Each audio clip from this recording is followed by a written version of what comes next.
Fires and protests in response to George Floyd's death spread across the United States as outrage surrounding the incident intensified. Don't shoot!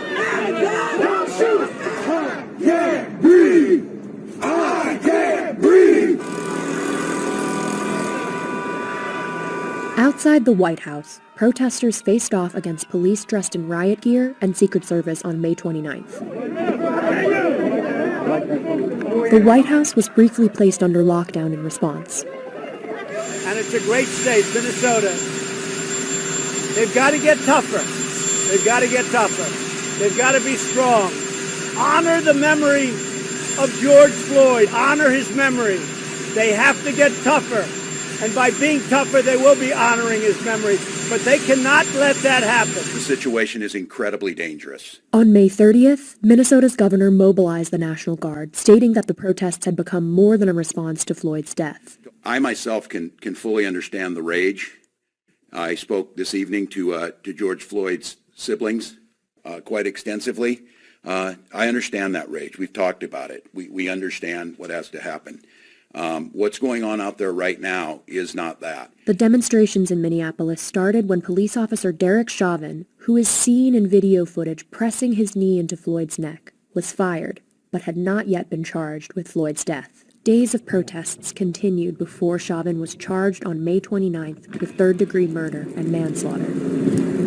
We see police in tactical gear on the other side of this fence over here, and then protesters on your side of the fence. That's right.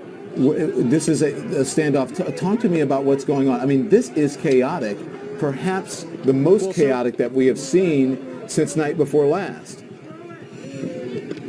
So here we go. We got a little bit of a fire breaking out on the left here as people are being forced back by the police. And you see these police officers and patrol officers are advancing slowly through the intersection as gas is preceding their steps as they are walking vehicles inside as well. At this point, we're trying to stay out of their way. We're going to be over on the side here. Again, you see what is in front of them right now. All of these protesters that are slowly being pushed back further and further methodically. You have canisters exploding in the ground here, thrown by police officers. You see as they are rolling them into the ground as gas is coming up as well. They are methodically trying to move this group of protesters out of the street, trying to enforce this curfew forcefully, as we are seeing right now, and protesters are continuing to back up. I mean, this is a scene that has developed so quickly, and over the course of the day, we have seen here largely what officials wanted to see. That is peaceful protesting, trying to stick to the message. And, you know, we're going to back up just a little bit here. Our producer got hit. All right. Our producer got hit by some sort of projectile right there. We're going to back up here. You okay? Come on. We got to move here. Let's back up. Come on.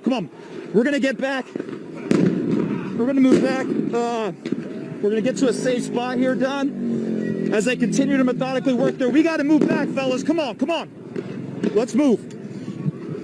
So we got some tear gas in the air here as we're in a brisk jog right now. We are getting away from the patrol officers that are making their way up the street. But I cannot emphasize enough, this is probably the strictest enforcement we have seen of any sort of law enforcement directive throughout this entire week of protests. There have been times where they have allowed the peaceful protest to continue, and then in the evenings it gets out of control and buildings are set on fire.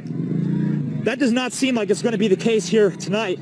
This is a neighborhood that had been ravaged over the course of last night and even the night before, as the police precinct here, they tried to scale it and do the same thing they did to the 3rd precinct, but they were not quite successful. They did burn out that Wells Fargo as you see them walking past it right now. But again, you see how methodically these officers are moving through the streets here.